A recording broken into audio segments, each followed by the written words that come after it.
Once you've picked up all your stitches, you just want to push the work back against the needle bed,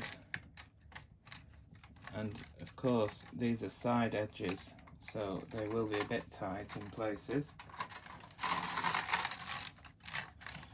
and then hang your cast on hem.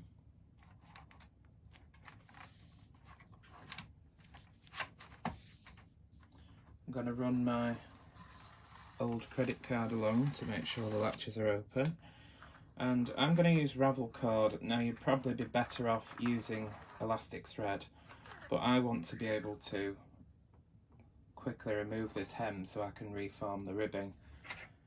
So obviously the ravel cord is nylon, so it doesn't have any elasticity. But anyway, I'm going to fold the hem over on the either cord or elastic and push it back against the needle bed. Now here is the trick. I'm going to remove the green cards. I'm going to open the carriage handle and remove the fabric guide.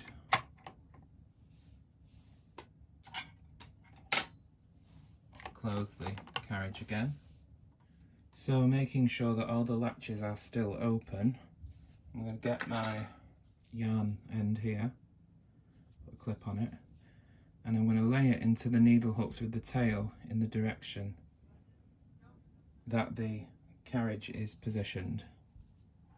Okay, and then I'm just going to use that cut credit card again just to close all the latches of the needles.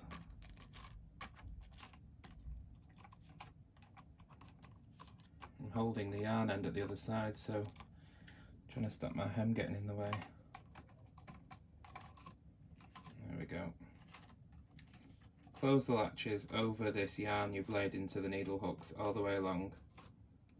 So this is what we've got here. I've got the yarn in the hooks of the needles with the latches closed over the top.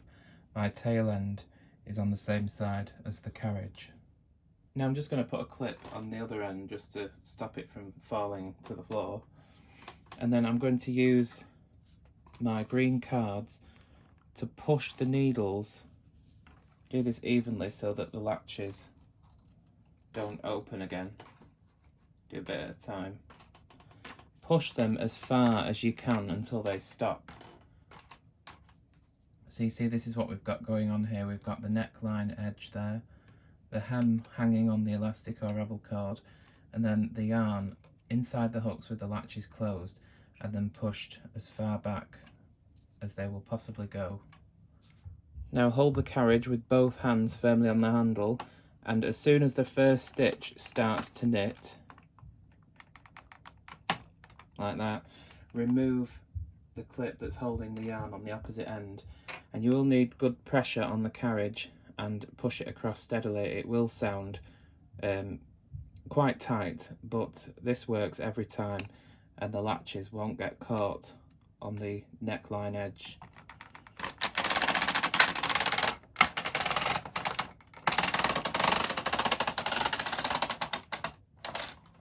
There you go. If it's too tight, you may want to knit that row by hand, but most of the time it works just fine. And if I had used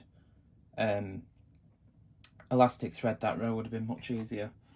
But as I say, I want to remove this hem to reform the rib. Now we can put the yarn back behind the table where it lives and thread the carriage through the eye. But don't forget to put your fabric guide back on, otherwise you won't be knitting anything. It's a bit difficult with the camera in front of me, but there we go. For this next row, bring the needles out into forward working position. So bring them all the way forward to holding position, and then push the needles back to forward working position.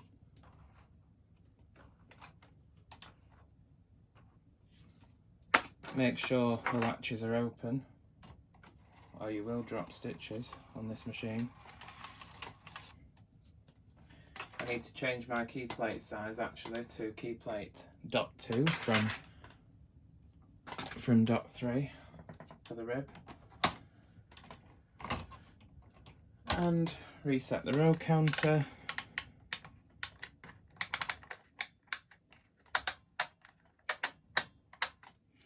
And off we go.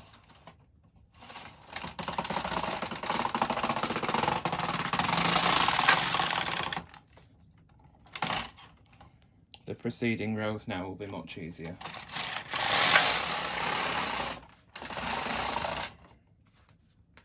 Sorry about that, I had to just free up some yarn as I'm coming to the end of the ball here. It got a bit tangled up, so I've just had to take a minute to sort that out. But after a couple of rows, just pull down on the hem a little bit so everything is knitting properly and it doesn't get bunched up, because it can tend to happen that at the start, especially when you use a tighter key plate size. But from here it should just be plain sailing.